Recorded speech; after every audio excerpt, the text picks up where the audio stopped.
Deux chiffres ont fissuré l'économie mondiale en début 2025.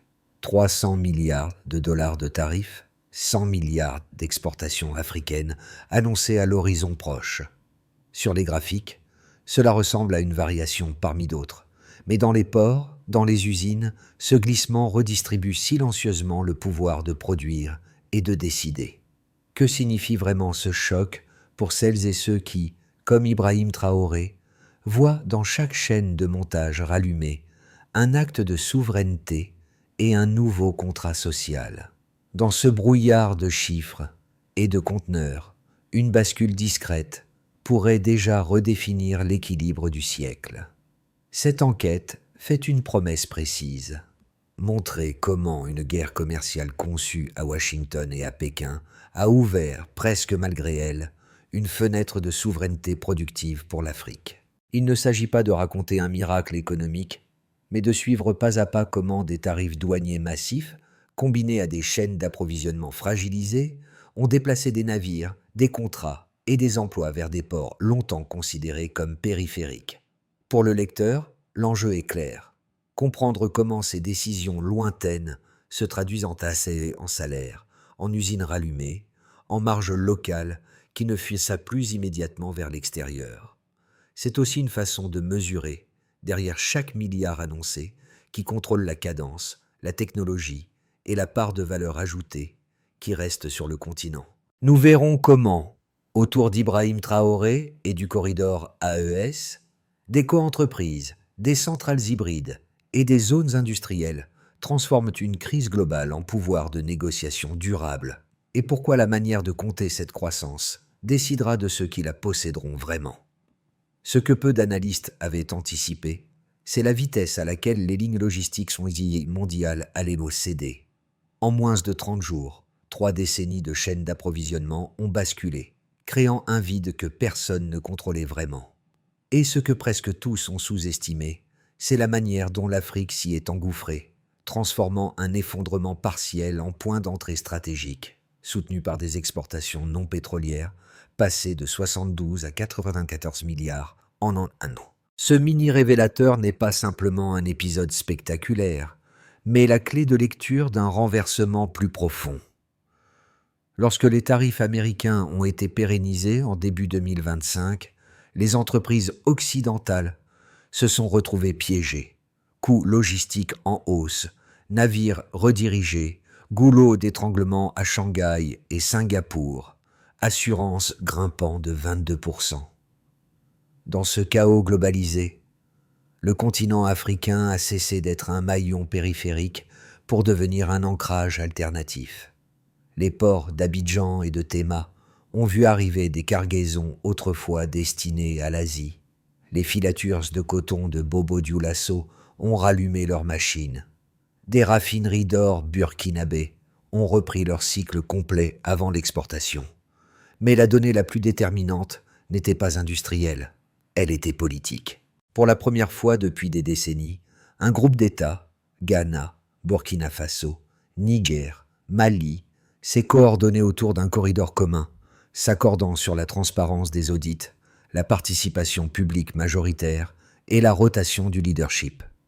Dans cette architecture en construction, Ibrahim Traoré a soutenu une idée simple: la souveraineté se mesure au contrôle de la production, pas au volume brut exporté. Le contexte n'est donc pas celui d'un rebond opportuniste, mais celui d'un repositionnement méthodique où les acteurs africains décident du rythme au rythme, du prix et du sens des échanges. Et comprendre cette transition, c'est déjà anticiper les tensions et les conquêtes à venir. Le changement prit d'abord la forme de décisions modestes, observées dans des pièces sans faste, là où les ingénieurs et les comptables ajustent des cartes plutôt que des discours. À Ouagadougou, une ancienne salle de réunion devint le centre nerveux d'un projet continental. Quelques tables, 3 cartes ferroviaires annotées, un plan de financement rédigé à la main. C'est dans cet espace, plus administratif que symbolique, que se joua la première articulation d'un corridor capable de relier mines, ports et usines sur plus de 6000 km. La première vignette concrète apparut à Bobo-Dioulasso, Une filature chinoise, fermée depuis des années, rouvrit ses portes, employant 4000 travailleurs formés localement. Le changement était visible dans les gestes. Les ouvriers reprenaient des cycles complets de production, les flux de coton traité remplaçaient les exportations brutes et les salaires réguliers stabilisaient des quartiers entiers. Pour beaucoup, ce n'était pas une révolution, mais une reprise de contrôle longtemps différée. La seconde scène se déroula sur la côte ghanéenne. Un entrepôt frigorifique transformé en hub logistique gérait désormais des cargaisons destinées autrefois à Shenzhen. Les comptables suivaient en temps réel la valeur ajoutée nationale. Les techniciens ajustaient les chaînes de conditionnement. Les étudiants des écoles locales effectuaient leurs premières rotations en logistique.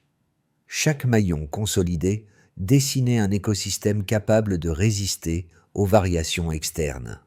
Ces prémices avaient un point commun. Les premiers bénéfices n'étaient pas spectaculaires, mais tangibles. Ils montraient que la souveraineté commence souvent par des routines précises avant de devenir une stratégie assumée.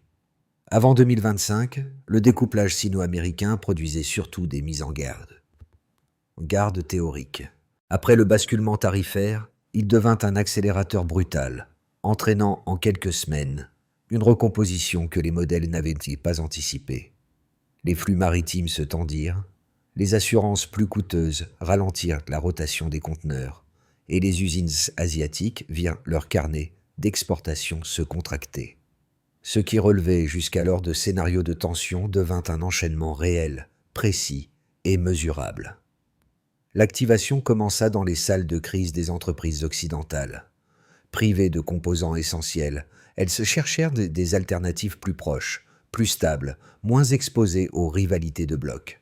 Dans le même intervalle, Washington renforça les droits de douane, Pékin riposta par des restrictions sur les terres rares, et les routes commerciales se détendirent jusqu'à rompre. C'est là que les ports africains virent apparaître des navires redirigés, d'abord par nécessité, ensuite par stratégie. À Théma comme à Abidjan, les arrivées se multiplièrent, et les premiers contrats de réallocation furent signés dans une relative discrétion. Le corridor AES, encore théorique quelques mois plus tôt, devint une solution fonctionnelle. À cette étape, Ibrahim Traoré nota que la crise ne redistribuait pas seulement les flux, elle rebattait les rapports de force. Le point culminant surgit plus vite que prévu. Les exportations non pétrolières du continent passèrent de 72 à 94 milliards de dollars en un an, tirés par les coentreprises textiles, orifères et agricoles. Les usines tournèrent de jour et nuit, les ports fonctionnèrent en continu, et la main-d'œuvre locale, longtemps sous-employée, retrouva une demande soutenue. Les États établirent une règle simple: 51% de participation nationale dans chaque coentreprise stratégique. Cette exigence força les multinationales à renégocier, mais elle créa un précédent. Un partenariat fondé sur la transparence fiscale, les audits trimestriels et la formation obligatoire des techniciens. Dans les zones franches du Burkina Faso, les ouvriers ne manipulaient plus des balles de coton brut.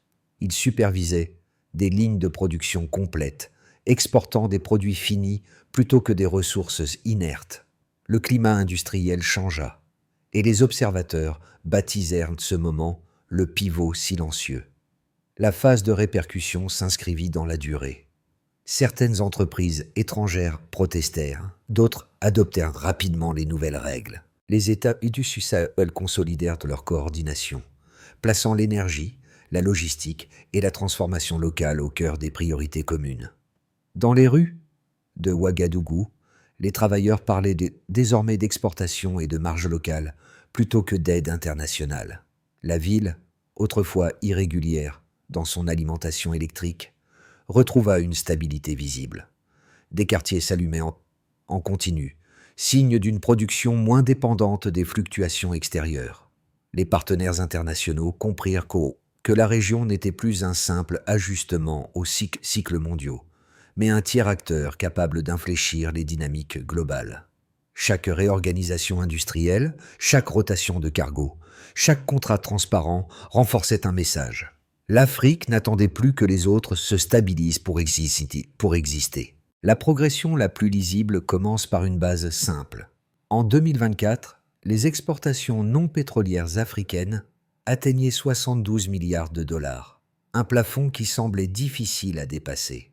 Le delta observé un an plus tard, 94 milliards, révèle une accélération structurelle, non un sursaut passager. Cette hausse indique qu'une partie significative de la production franchit désormais localement des étapes de transformation essentielles. Le premier chiffre clé concerne la valeur ajoutée locale, supérieure à 40% dans plusieurs coentreprises du corridor AES. Ce ratio montre que la production ne se limite plus à un assemblage final dépendant de l'extérieur. Il signale aussi un contrôle accru des marges, indispensable pour stabiliser la croissance future. Les économistes le considèrent comme le seuil minimal d'une industrie capable de résister aux fluctuations globales. Le deuxième indicateur porte sur les investissements productifs. 8,6 milliards de dollars injectés au Burkina Faso en 2025, concentrés dans le textile, l'or et les infrastructures ferroviaires. Ce montant représente une densité inhabituelle pour une économie de cette taille. Les cercles économiques internes, transport, énergie, services se renforcent, ce qui constitue un amortisseur face aux chocs externes. Cette dynamique est essentielle dans une région historiquement contrainte par la dépendance aux importations. Le troisième nombre, plus discret, concerne l'énergie. 210 MW supplémentaires fournis par les centrales hybrides du Niger et du Mali. Cette capacité réduit les coûts logistiques régionaux d'environ 15%. L'effet est majeur, car la compétitivité des industries émergentes repose sur des réseaux stables, prévisibles et coordonnés. Les investissements énergétiques sont souvent négligés, mais ils déterminent la continuité des chaînes de production. Ces trois indicateurs ne décrivent pas uniquement un progrès technique. Ils définissent les conditions d'une souveraineté mesurée en données plutôt qu'en déclarations. Le corridor AES illustre cette bascule. Des flux suivis en temps réel, des audits trimestriels publics et des clauses de formation obligatoires encadrant chaque coentreprise. Les États participants établissent une règle commune. Chaque croissance doit produire un effet interne visible, que ce soit en salaire, en compétences ou en infrastructure. Les entreprises internationales, longtemps habituées à des modèles extractifs, découvrent une nouvelle configuration. Les marges locales ne sont plus une variable d'ajustement, mais un principe contractuel. Les partenaires doivent composer avec des exigences précises. Participation publique majoritaire, transparence fiscale, rotation du leadership régional et intégration progressive de techniciens locaux. Ce cadre transforme la nature des investissements. Moins de dépendance, plus de co-construction. Ce corpus de données offre une lecture claire. La croissance observée n'est pas seulement une réaction mécanique au choc sino-américain. Elle est le résultat de mesures coordonnées, mesurables et reproductibles. L'Afrique ne se contente pas d'absorber les flux déroutés. Elle redéfinit la manière dont la production se structure, du premier maillon énergétique à la dernière étape logistique. Et derrière chaque indicateur, une même logique apparaît. Plus la valeur reste sur le territoire, plus la souveraineté cesse d'être un slogan pour devenir une équation solide. Le premier argument critique repose sur une analyse cyclique. Pour plusieurs économistes occidentaux, le boom africain ne serait qu'un effet mécanique de la rupture sino-américaine. Selon eux, une fois la relation commerciale stabilisée, les flux retourneraient à leurs trajectoires habituelles. Ils rappellent les précédents historiques, cuivre zambien, cacao ghanéen, où des hausses soudaines avaient fini par retomber, laissant les États dépendants et fragilisés. Le raisonnement avance que l'Afrique profiterait d'un vide conjoncturel, non d'une transformation structurelle, et que la diversification apparente masquerait encore une vulnérabilité logistique et financière. Le second argument critique pointe un risque politique. Certains observateurs redoutent que la montée en puissance de quelques États du Sahel crée de nouvelles hiérarchies régionales, susceptibles de concentrer les bénéfices dans un cercle restreint. La crainte principale est celle d'une intégration asymétrique, où les pays les plus organisés absorberaient l'essentiel des marges, laissant les autres dans une position subalterne. Selon cette perspective, le corridor AEE pourrait devenir un outil de domination interne plutôt qu'un moteur de convergence collective. La réponse aux deux arguments exige une lecture moins intuitive, mais fondée sur les données déjà observées. Les flux d'exportation non pétrolières ne s'appuient pas sur un seul produit, mais sur 4 piliers: textile, or, agriculture et énergie.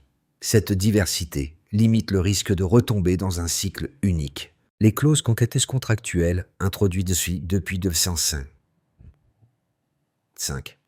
Audit public, participation nationale majoritaire, réinvestissement local obligatoire, réduisent l'exposition aux revirements externes. La progression simultanée des marges locales, de la formation technique et des mécanismes de coordination régionale montre une consolidation réelle plutôt qu'une dépendance ponctuelle. Quant aux risques politiques, la rotation semestrielle du leadership au sein des comités AES empêche l'accaparement des décisions. Chaque pays préside à tour de rôle, participant à la négociation des investissements et au suivi des audits. Ce système limite les asymétries internes et renforce la stabilité collective. Les données suggèrent que le corridor fonctionne davantage comme un mécanisme d'équilibre que comme un vecteur de concentration. La bascule devient visible. Au milieu de cette transition, un détail opérationnel a modifié plus qu'un rapport complet. La stabilisation énergétique du corridor, maintenue malgré l'augmentation des flux, a permis aux usines de fonctionner sans interruption pendant des cycles que les analystes jugeaient encore impossibles un an plus tôt. Cette continuité, souvent négligée dans les lectures macroéconomiques, a réévalué la capacité réelle des États du Sahel à absorber un choc global sans imploser. Dans les ports d'Abidjan et de Tema, les rotations de conteneurs se sont accélérées, mais c'est dans les chaînes textiles de Bobo-Dioulasso que le changement s'est incarné le plus nettement. Les ateliers, alimentés par les nouvelles centrales hybrides, ont pu maintenir leur cadence, même lorsque les routes asiatiques restaient partiellement bloquées. La récurrence de cette performance a agi comme une preuve de résilience structurelle plutôt qu'un succès ponctuel. C'est à ce moment-là qu'Ibrahim Traoré a fait circuler une note interne rappelant que la souveraineté ne dépendait pas seulement des chiffres, mais de la capacité à tenir lorsque les autres vacillaient. Le midpoint fut donc moins un tournant spectaculaire qu'un test passé en silence, révélant un socle que peu avaient anticipé. En ce qui concerne les nations, dans les États du Sahel, l'impact le plus immédiat fut budgétaire. Les exportations transformées augmentèrent la part de recettes domestiques, permettant un rééquilibrage rapide des comptes publics. Le Burkina Faso franchit un palier inédit en passant de 8,6 à 12 milliards de dollars d'exportations annuelles entre 2025 et 2026, créant une marge de manœuvre fiscale absente depuis des décennies. Les administrations purent financer des réseaux électriques régionaux, moderniser des tronçons ferroviaires et sécuriser les flux logistiques sans dépendre de prêts conditionnés. Ce déplacement d'autonomie réduisit la vulnérabilité aux cycles mondiaux, offrant au gouvernement une capacité nouvelle à planifier plutôt qu'à réagir. Du côté des entreprises, les sociétés locales gagnèrent une place centrale dans la redistribution industrielle. Grâce aux clauses de participation majoritaire et aux audits trimestriels, elles cessèrent d'être de simples sous-traitants pour devenir des co-architectes des chaînes de valeur. Les fabricants textiles installés dans les zones franches constatèrent une hausse progressive de leurs marges, tandis que les exploitations agricoles transformaient désormais une partie de leur production avant l'exportation. Les multinationales, longtemps dominantes, durent intégrer la stabilité africaine comme facteur stratégique. Plusieurs groupes européens adaptèrent leur modèle, misant sur des hubs hybrides associant compétences locales et technologies importées. Cette hybridation fit émerger une génération d'entreprises capables d'opérer sur des standards internationaux sans perdre leur ancrage territorial. Pour les citoyens, dans les zones industrielles, les effets se traduisirent par des changements quotidiens. À Bobo-Dioulasso, plus de 9000 travailleurs intégrèrent les parcs textiles alimentés par énergie solaire, bénéficiant de salaires réguliers et de formations continues. Les familles virent leurs revenus stabilisés. Les écoles techniques atteignirent des taux d'inscription inédits. Les quartiers autrefois intermittents en électricité gagnèrent en luminosité nocturne.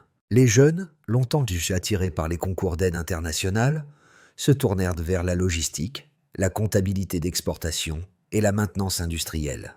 Dans ce paysage transformé, le discours d'Ibrahim Traoré prit une résonance concrète. L'économie devenait un espace d'apprentissage partagé et non un champ d'attente. À l'échelle du continent, à l'échelle régionale, le pivot africain remodela les équilibres géopolitiques.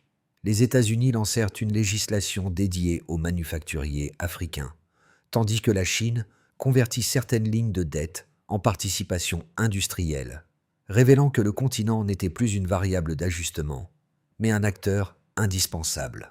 La coordination AES renforça cette dynamique. Rotation du leadership, harmonisation douanière, synchronisation énergétique. La combinaison de ces mécanismes fit de l'Afrique un pôle de stabilité dans une économie fracturée. Pour la première fois, les partenaires internationaux adaptèrent leurs prévisions, non par prudence, mais par nécessité. Ces 4 sphères montrent que les effets du corridor dépassent les bilans. Ils redessinent la manière dont une région produit, négocie et se projette.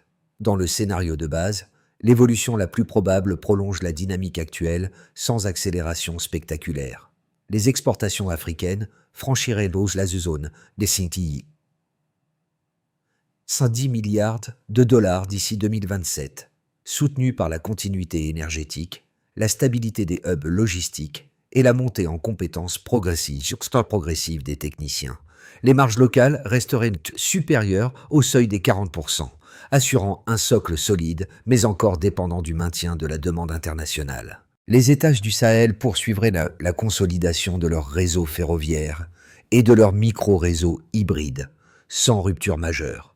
Ce scénario incarne une croissance maîtrisée, suffisamment robuste pour résister à des fluctuations modérées, mais encore sensible aux tensions prolongées entre blocs. Dans une perspective optimiste, une synchronisation réussie entre les pays AES amplifierait les gains actuels. Les accords seraient étendus à 7 États, les chaînes douanières intégrées à des logiciels régionaux, et la production manufacturière grimperait vers les 130 milliards de dollars.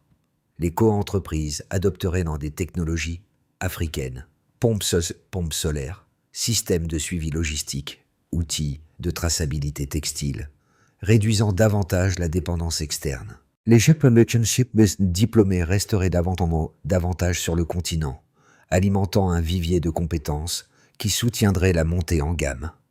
Le Sahel deviendrait un pôle de fabrication alternatif, interprété comme une Asie verte, articulée autour du coton, de l'or et du solaire. La croissance se diffuserait alors dans plusieurs capitales, attirant des investissements structurels plutôt que des ajustements tactiques. Dans un scénario moins favorable, une reprise trop rapide de la chaîne sino-américaine pourrait entraîner un reflux du commerce. La demande mondiale se contracterait, les prix reculeraient, et les États les plus dépendants du corridor AES subiraient un effet domino.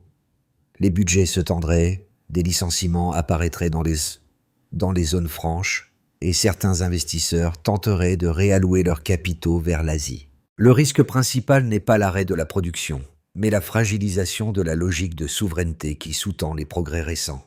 Sans coordination ferme, les avancées pourraient se transformer en dépendance inversée. La boussole, dans tous les cas, reste la même, penser en termes de marge de manœuvre plutôt qu'en courbe de croissance. Pour les entrepreneurs et les travailleurs, dans les ateliers, les parcs industriels et les zones logistiques, chaque décision concrète modifie déjà la trajectoire collective. Produire localement, recycler une partie des intrants, stabiliser les cadences ou négocier des contrats transparents deviennent des gestes qui dépassent la seule efficacité immédiate. Les entreprises ancrées dans les régions du Sahel découvrent qu'une maîtrise accrue de la chaîne de valeur protège leurs marges autant qu'elle renforce l'écosystème qui les entoure. Les ouvriers gagnent en visibilité, les responsables d'ateliers en autonomie et les gestionnaires apprennent à raisonner en cycle plutôt qu'en urgence. Pour les jeunes et la diaspora, les transformations en cours offrent une fenêtre rarement ouverte sur des métiers autrefois peu présents. Logistique numérique, maintenance énergétique, comptabilité d'exportation, gestion de coentreprise. Les écoles techniques adaptent leur cursus. Les formations courtes se multiplient et les postes intermédiaires deviennent des passerelles pour la mobilité professionnelle. Les membres de la diaspora peuvent désormais contribuer à distance, non par symbolisme, mais par expertise. Une procédure de contrôle, un protocole douanier, une optimisation logistique envoyée depuis l'étranger a un effet mesurable sur les flux régionaux. Le lien ne passe plus uniquement par le retour physique, mais par la diffusion de compétences. Pour les observateurs et les décideurs extérieurs, les partenaires internationaux qui suivent l'évolution du corridor AES trouvent ici une occasion d'engager des coopérations moins asymétriques. Les marchés ne demandent pas la charité, mais la cohérence. Investir durablement, partager des standards, maintenir des audits ouverts et adapter les technologies plutôt que les imposer. Les banques de développement, les chambres de commerce et les agences de coopération disposent d'un cadre où les engagements peuvent être tenus et vérifiés.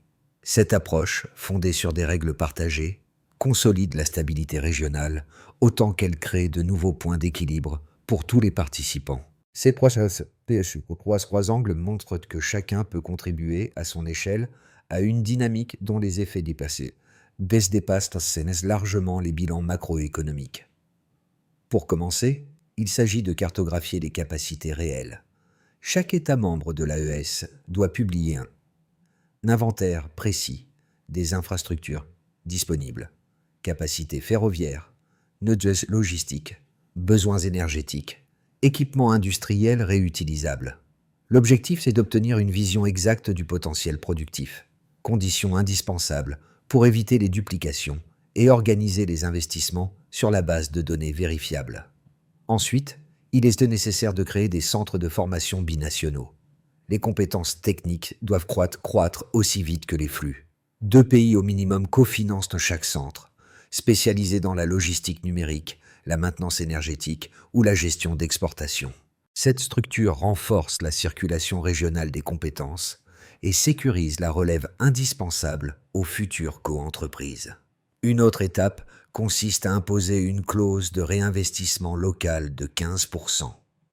Tous les nouveaux contrats industriels incluent une obligation de réinjecter une partie mesurable des profits dans l'écosystème productif.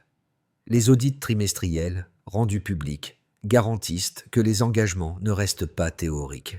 Ce mécanisme ancre les bénéfices dans la durée et protège les marges nationales.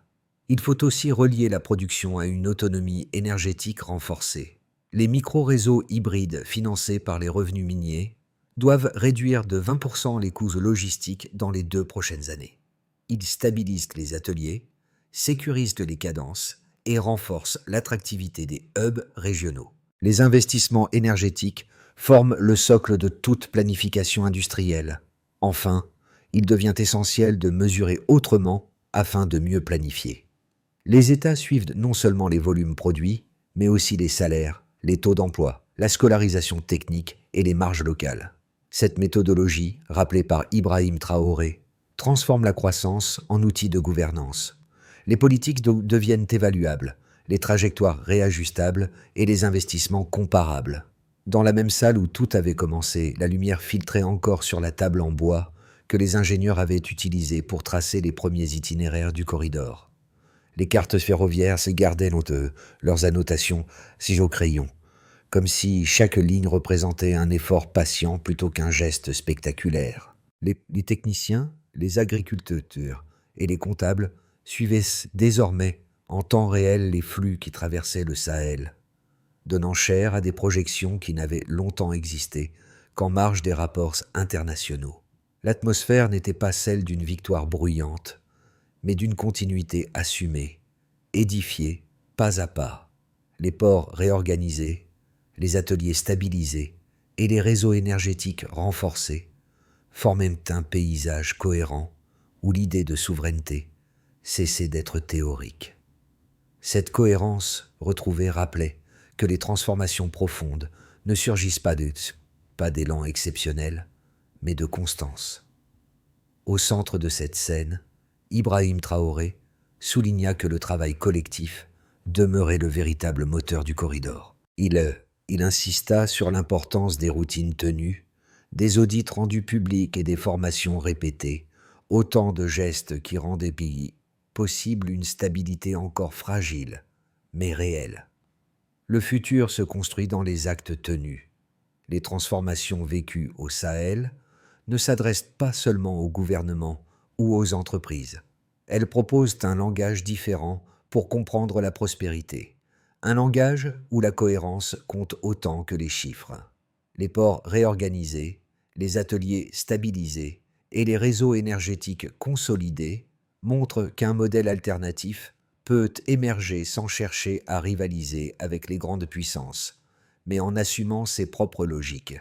L'enjeu, désormais, est de prolonger cette dynamique en la rendant lisible, discutée et transmissible. Les lecteurs, qu'ils soient entrepreneurs, étudiants, membres de la diaspora ou simples observateurs curieux, peuvent contribuer en partageant les analyses, en questionnant les choix, en soutenant les démarches transparentes et en faisant circuler les idées qui renforcent que la souveraineté productive. Rien de ce qui se construit ici n'exige l'adhésion totale. Cela demande seulement une attention sincère et une volonté de comprendre comment un corridor peut devenir un levier collectif.